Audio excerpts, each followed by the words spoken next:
and welcome to the Build and Exit podcast. I'm Julie Wilkinson.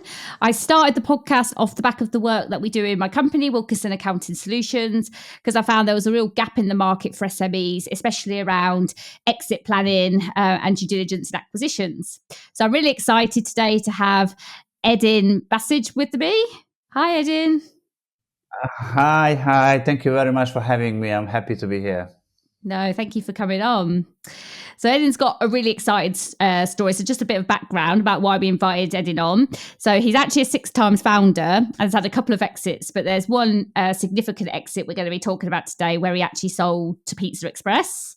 And we're just going to be talking about, I know there's a few intricacy things on the deal about he wasn't necessarily ready at first and how that deal went through, and also how we found life after exit. Because that's something a lot of people don't really talk about, is how hard it is if you've been running a business for a long time and then that exit comes along. So first of all, I want to thank you for coming on and hand over to you, and so you can tell us a bit about yourself and why you wanted to come on the podcast. Well, thank you very much. I think you summarized very quickly, really well.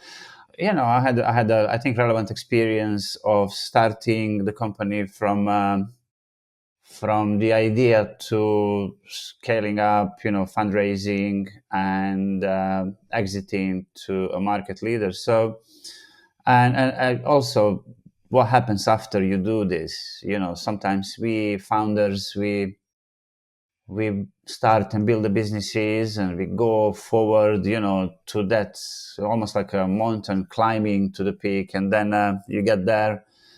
So it'll be very interesting for me to say my experience. What happens when you actually reach that?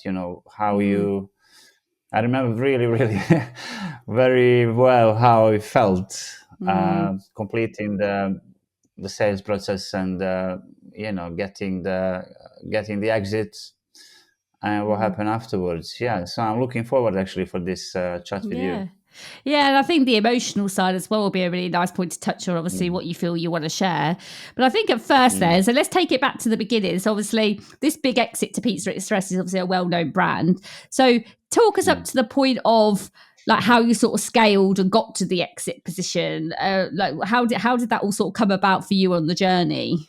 So we kind of we found a real gap in the market for the concept we wanted. It's Napolitan pizza by the meter. I'm not going to bother you too much with all the details, what was different about it.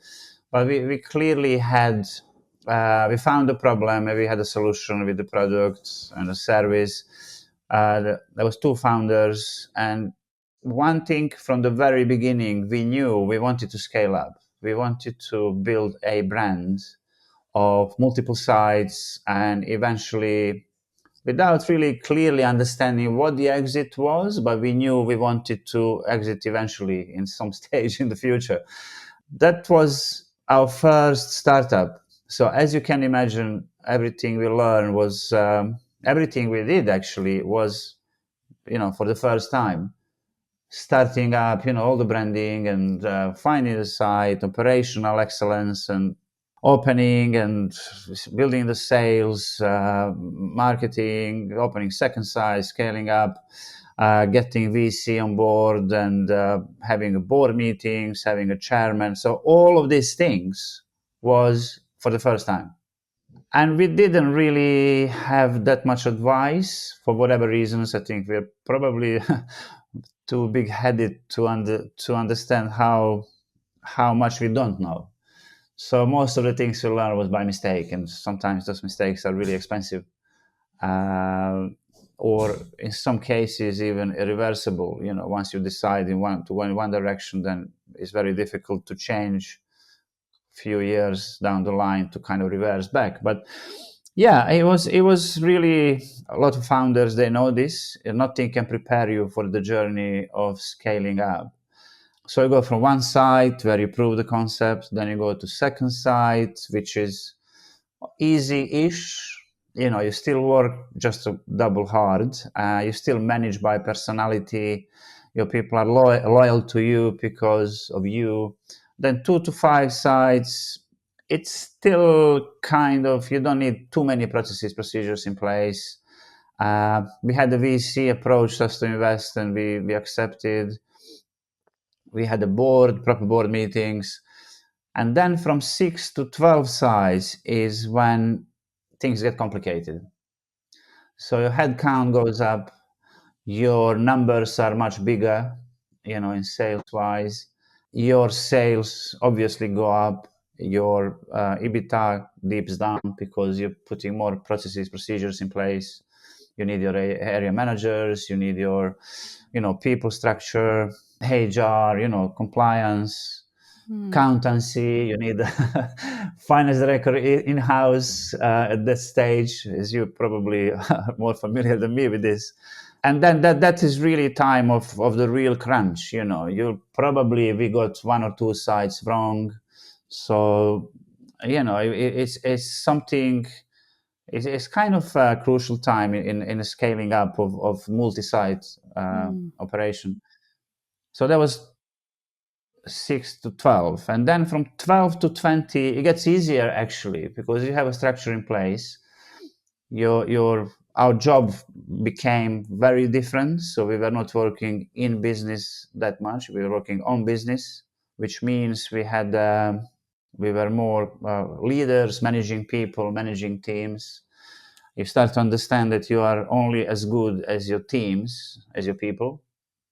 So that's when the real growth happens. Your sales are going up, your EBITDA is going up, and then you go to 20. Then 20 plus is the time to take the money out or exit. That's my opinion, but some people might Yeah. think differently. And And this is pretty much where we exited. it's interesting that Sorry. you say that, because you say right at the beginning you didn't necessarily know what the exit was, you just knew you wanted to exit. So as you went along this journey and scaled this business, did you ever become clear, do you think, about what you wanted? I mean, did you ever sit down as a person and think, right, I want, in 5 years time, I want my business to generate me this? Did you ever sort of have those thoughts? Or No, very quickly we got to this point where we were doing financial modeling, budgets for the company, and we were yes. The short answer is yes. We maybe after year 3 we were very clear on our final exit EBITDA, what the multipliers are, what we can expect, who our potential buyer is. Is it trade, or from the private equity, institutional investors, international, and we. I don't know if I don't want to talk about we are smart, but I think we were from one side that we very much ran the company in the way to prepare it for the exit. So that comes from your data rooms and all the filing and all the traceability of board meetings, notes and minutes, because we knew what the buyers in due diligence will ask. From the compliance, the property. So in other words, we were preparing for the exit without having a buyer. yeah. Yeah, so the numbers played a big part in what we did on a daily basis. Yeah. Yeah, no, it's good you say that, because it's interesting, because that's one of the biggest issues a lot of people have going to market to sell, is they aren't prepared. So how did you find Yeah. out all of that information? So how did you know what would go in the data room, and that, but how did you get that support and information as you went along? Well, we had a really good board. First of all, when you raise funding from institutional investors, we had a really good VC on board, and they put a chairman, which we work with really really well. And then we had an amazing accountant, friend of ours, who was is a city accountant, and we had some other non-executive directors on board. So we were, we're really disciplined in this respect, as relatively inexperienced founders. That was our first startup, but we had a really strong board, Yeah. and they were mostly driving the. We learned a lot, and we've been challenged on a monthly basis, daily basis even. Yeah, so there's nothing. You know what? I kind of realized that now I do something completely different. I help founders to do what I did, to help them not to do too many mistakes. But I realized that a lot of early stage founders are kind of scared of the board and, board meetings and all of this kind of institutional uh, big boss chairman. And I always say that it shouldn't be like this, because SMEs and small and medium businesses, they can really benefit by having these disciplines in place. Um, yeah, that's really important that we realize this very early at the early stage. Yeah. And it's good that you got the VC, because that's one of the things I know at Wilkinson. So I came from a corporate background. I had 20 years in corporate. So I was good at corporate structure. And one of the things we focus on now for SMEs is corporate governance. So we help them look at what's their overall risk and control policy, because a lot of people don't actually realize that a finance function can do that. But actually, if you were in a corporate company, it would be your CFO and your finance team driving those governance policies. It's not to say that the finance team put every process in place, because ultimately they don't, because you have your individual teams. But I'm a SEMA qualified management accountant, so I did 7 years of study on corporate governance and controls and board and things like that, and that's what we have a high focus. And I do think you're right. I think especially founders that haven't perhaps worked in corporate, you only know what you know. So I think founders that have come from a corporate background or understand that structure tend to understand it. I think founders that have never worked in a corporate company have never experienced it, so you don't know what you don't know, which is why we do things like these podcasts and things to share that information. So I think you're definitely right. I think a lot of founders do get scared because they just think, oh, that's for a big corporate, it's not for me. But what they don't sort of do is step back and realize, but nobody says you have to take the whole red tape of a corporate company, because obviously that would be silly. But that doesn't mean there isn't structure there that you can piggyback off that you would help in the business, is my view. Nobody needs a 50-page board report, but you probably do need 3 or 4 pages of key information to actually know what you're doing. Whereas some people will kind of bury their heads in the sand and just go, oh, I'm too small for that, and then don't get any reports. Yeah. No, I agree. And it's not just in finance. I think it also applies to compliance, for example, food and hygiene, health and safety, training, and there are a lot of things which I guess is the best of both worlds. You adopt something which applies to you to have more structured business, without losing the identity of the founders and the startup and dynamics of driving and quick decision making and these kind of things. So we come back to the exit, because the reason I asked about the exit is I know you mentioned to me once before that I think the exit was a bit unplanned at the time. Am I right in saying that? Was you actually planning on that particular exit, or how did that come about then to Pizza Express? That was really interesting. So you remember I mentioned earlier the kind of scaling up process from 1 to 2 size, 5, then we got 12 to 20. So we had a plan we bought our institutional investors out because the fund was coming to an end. So there was a portfolio, I don't know how many companies they had. We were one of them. We managed to raise funding, we agreed on a valuation, and we bought them out, and we introduced angels, the group of business angels, and they had their own representative on the board. So we had a plan to grow to 35 sites. And, we had a clear roadmap. What do we need to get there in, I can't remember how many years, 2-3 years time. Everything was planned, the map up the sites, mapping based on a heat map of where we want to be, mainly in London and a few sites outside London, and so on and on. And then we put a structure in place. So we had our biggest employee, which is operations manager, the most expensive, So the guy was excellent. So we put more area managers in place. So we invested lots of money. So as you can imagine, the sales were okay, but then the profit went down because we paid for all of this, And that's when we exited. So, the valuations are normally based on your multiple time EBITDA, and our EBITDA was not great because we didn't want to exit. And the reason why we exited is the market changed. So what happened is that for a couple of years prior to our exit, we are predominantly delivery place. So you had your own standalone delivery places, which we were. and takeaway and collection and some eating in, and then and everything was coming through our website, our app, and we had a great database relationship with the customers and so on.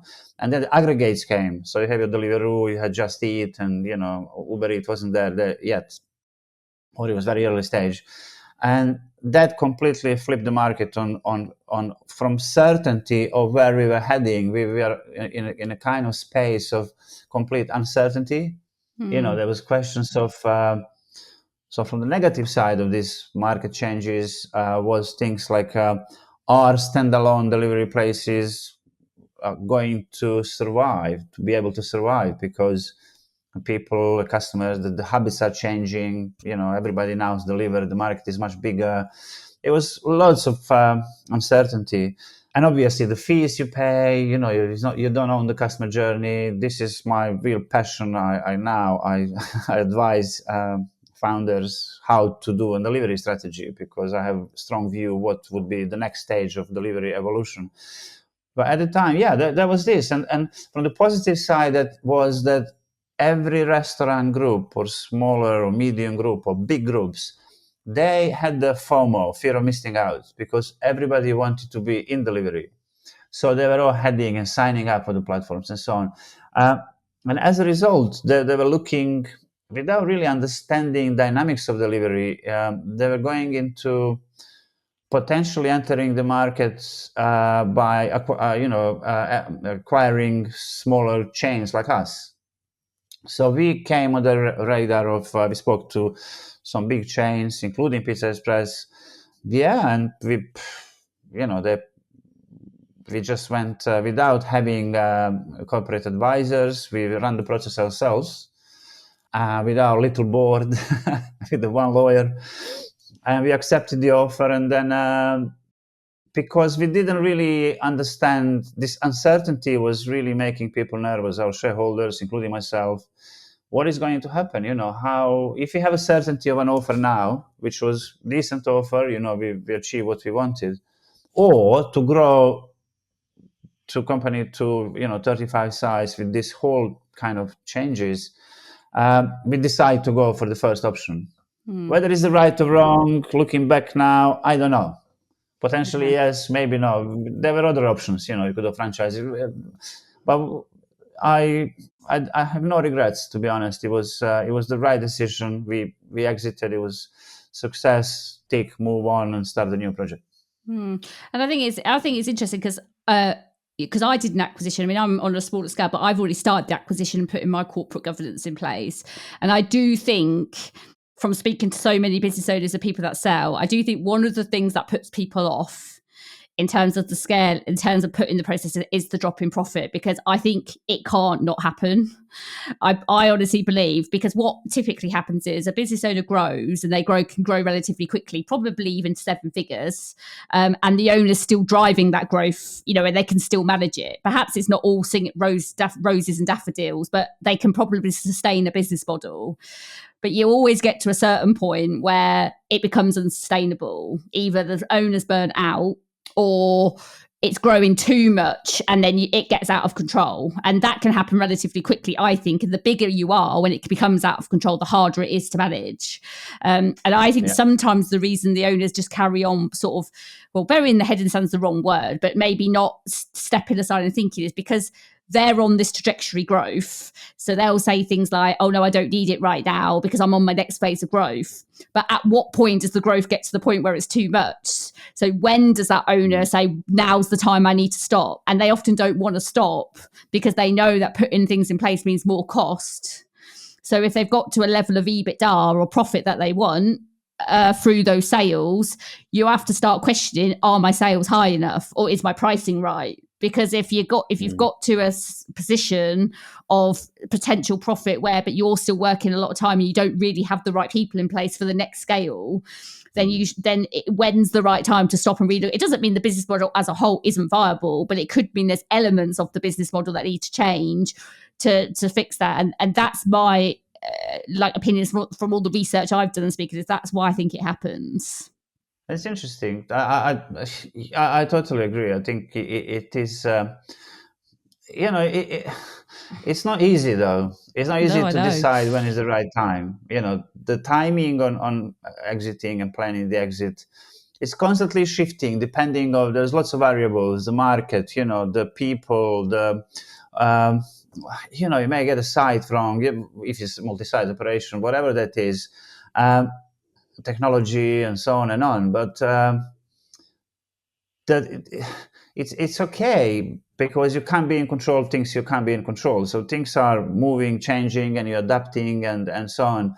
But you have, for example, I'll tell you one example. So if you are doing your numbers and you say, okay, I want to exit on this point, and then you come to this point and you achieve all your goals and so on, and then you do a bit more numbers and you can say, wow, if I stay one more year, I will increase my return for X, like Mm. double or 30%, so 40%. So you stay another, so there is always another year.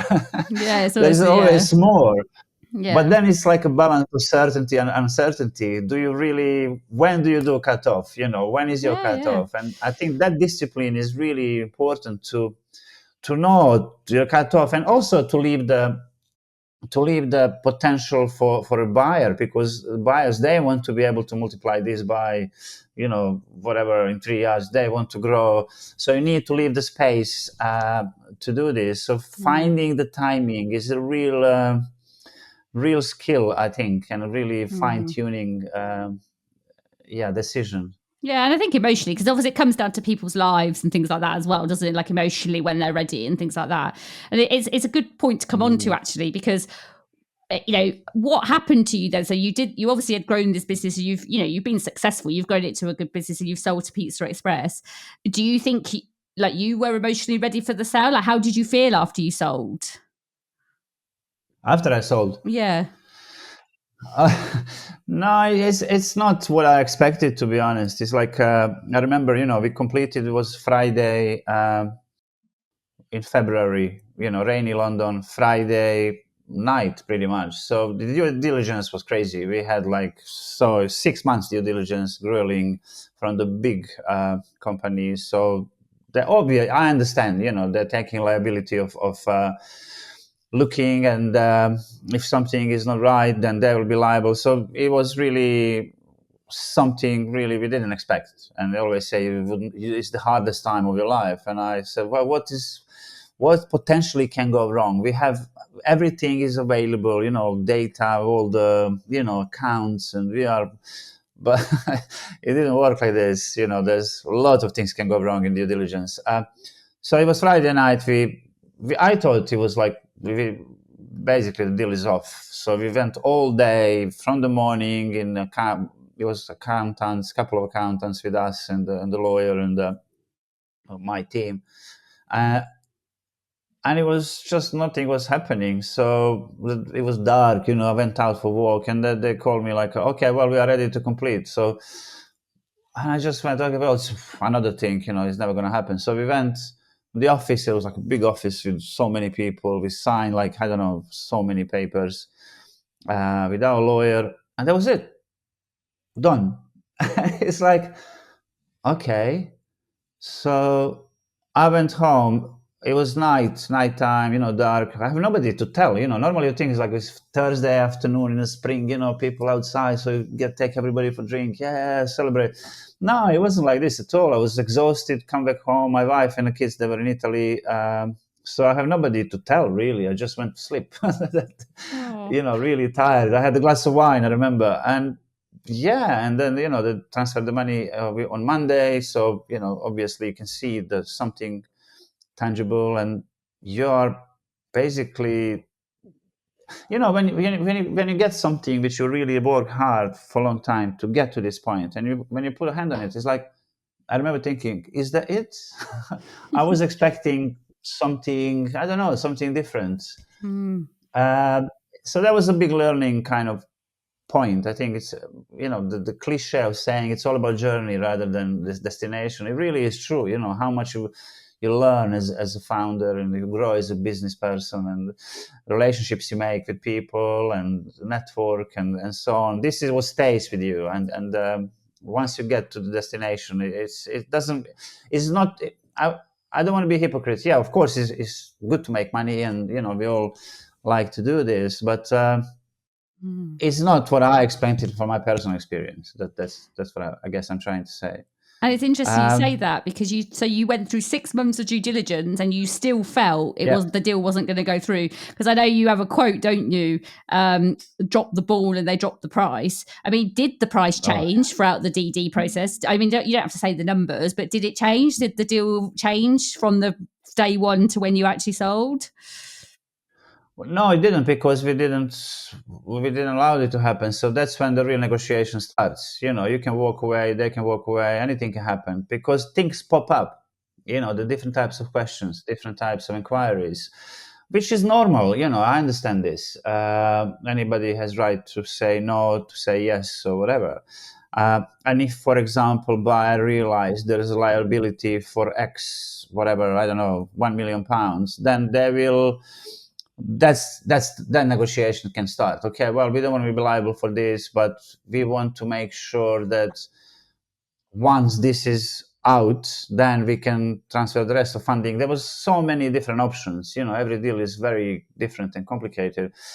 But we were determined to keep it simple. We knew we had a really good business, and that's where you need to show show your resilience and be tough with the buyer. To clearly stand in your position and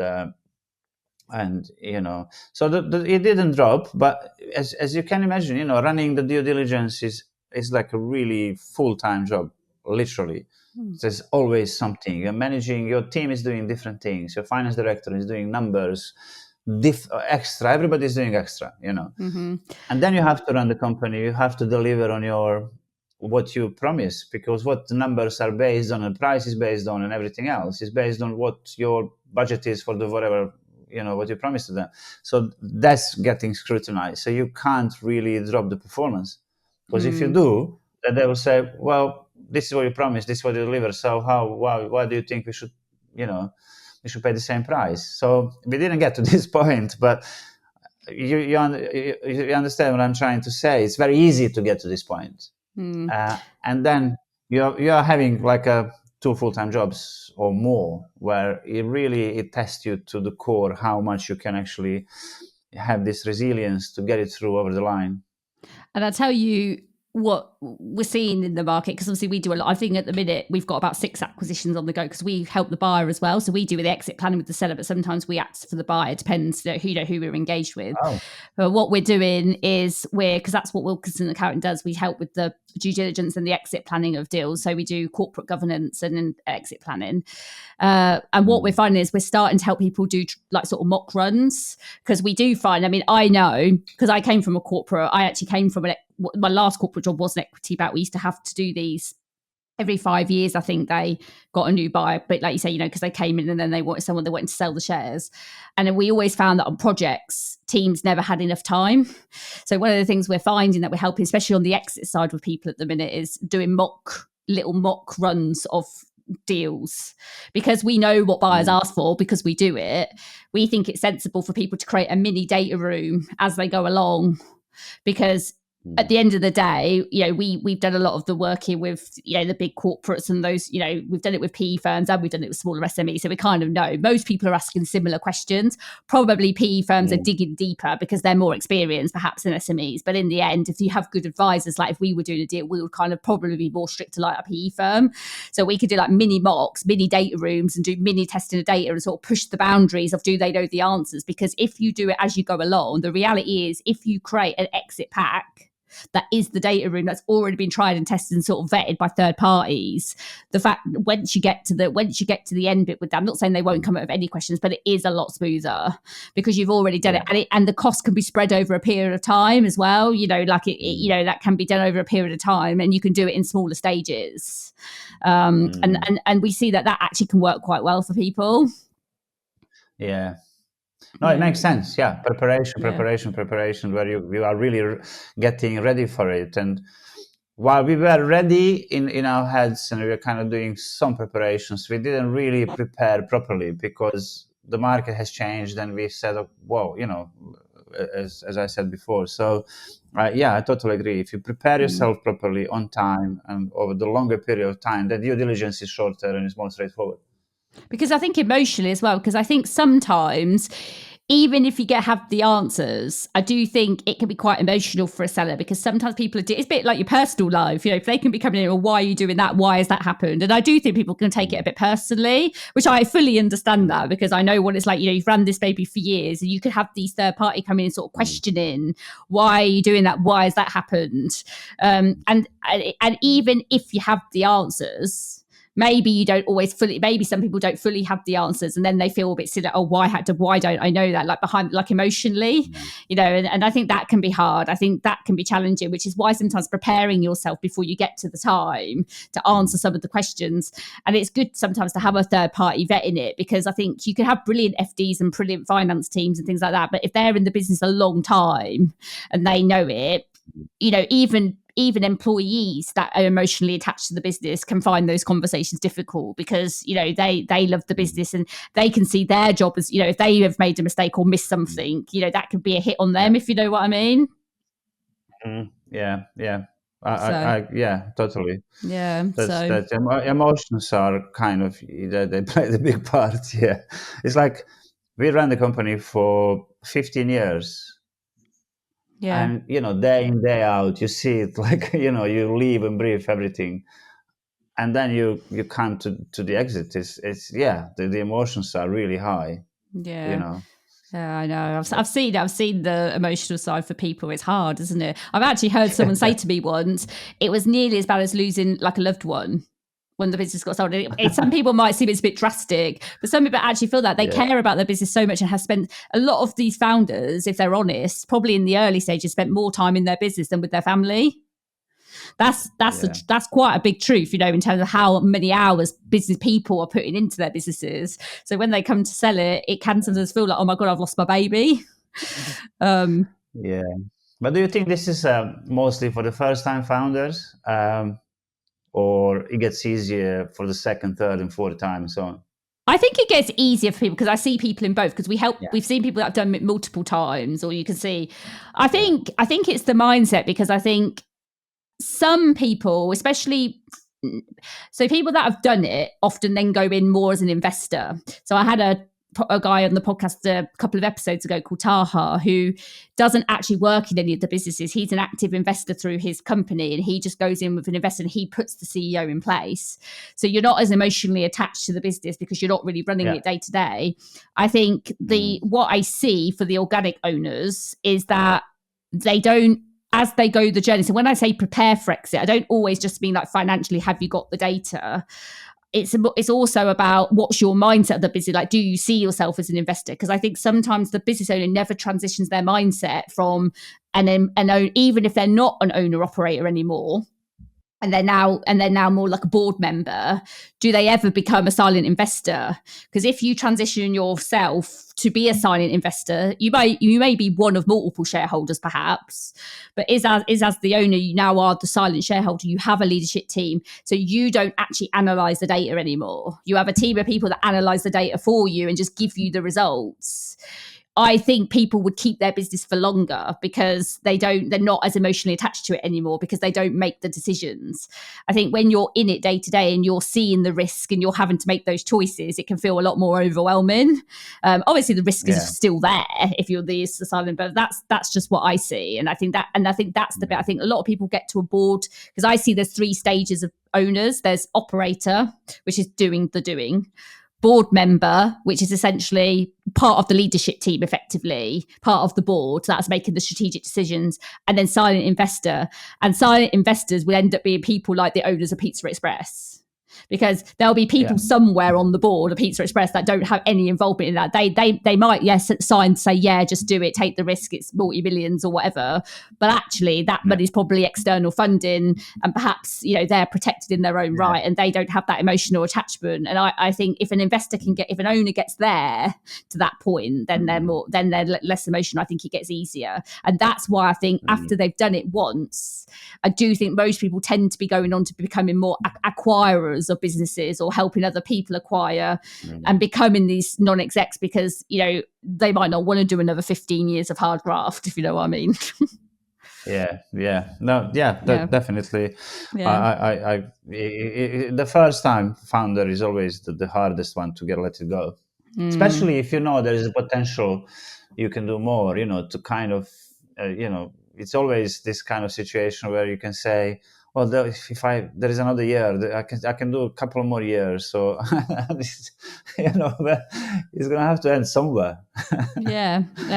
Yeah. Or some people are trying to build themselves up to become like the silent investor where actually, I mean, in the end, they might then choose to hand over the reins, or perhaps they'll sell off shares over a period of time, so they don't sell it all. But Mm, ultimately, if someone's become silent shareholder and they're getting dividends from their company every year without having to do any work, they're the ones that start becoming the legacy businesses, because the legacy businesses I see are the ones that keep it through generations of families. So businesses that go through yeah. generations of families don't really sell to third parties often. They've built a legacy business where the owner, maybe they're operated, but they must have somehow transitioned that ownership through periods of time, because obviously people are passing away and things like that, and they start generating wealth through families generations rather than just themselves. And those people aren't typically selling to third parties. They're building it and keeping it through generations, so they must be doing something slightly, bringing other people in and perhaps relieving shares, so there's more shareholders, known shareholders, rather than independent shareholders, if you see what I mean. And then Yeah. and then it carries on through generations. So, which is Yeah. an interesting Yeah. Cool. concept. So anyway, back to the exit. So you did this exit and you sort of touched a bit, which is really good that you sort of shared the emotional side. So how did that just talk us through a bit about how that's built you up to where you are today then? So what did you do after the exit? How long did it take you to get back into the swing of working, I suppose? Well, it was quite interesting exit actually, because it was an earnout, and they asked me to stay, to run my company within the buyer, which I did. It wasn't really, I didn't know how long and so on. That there was a big ambition, big plan to grow and so on. So I stayed 2 years working for them, running my company, and that was really interesting. The change of I was just employee at the time, uh, and yeah, it was really interesting to see the change of culture, and the different processes, procedures. Obviously, big company, small company, there was lots of changes. And then I stopped after 2 years. The CEO changed. They sold the company to somebody else. At that stage, I got out. So that was almost just before the COVID. I had a plan. I went to traveling, and I had a plan to do something different, which was I wanted to challenge the British pub concept in general, because I think there are many pubs, and I think a lot of them were not great with the music and the food and the whole service thing. And I wanted to create something completely different in the neighborhoods in London to start with, open 4 sites, set the bar, and exit. But so I had the first site where I live in Ealing in West London. It did really well. We had it was really special. And then COVID, and then we opened the second site in Hackney in East London, and then the COVID came. So the second site was open in February, and in March was lockdown. So it was unfortunate. Yeah, struggle, COVID. Then I managed to exit those 2 sites. Um I started also the company. Yeah, there was a multiple startups as a co-founder. People reaching out. Obviously, story went out. So it was there was a concept in Norway I was asked to do as a co-founder, which we did. That went well. Did some public speaking and so on and on.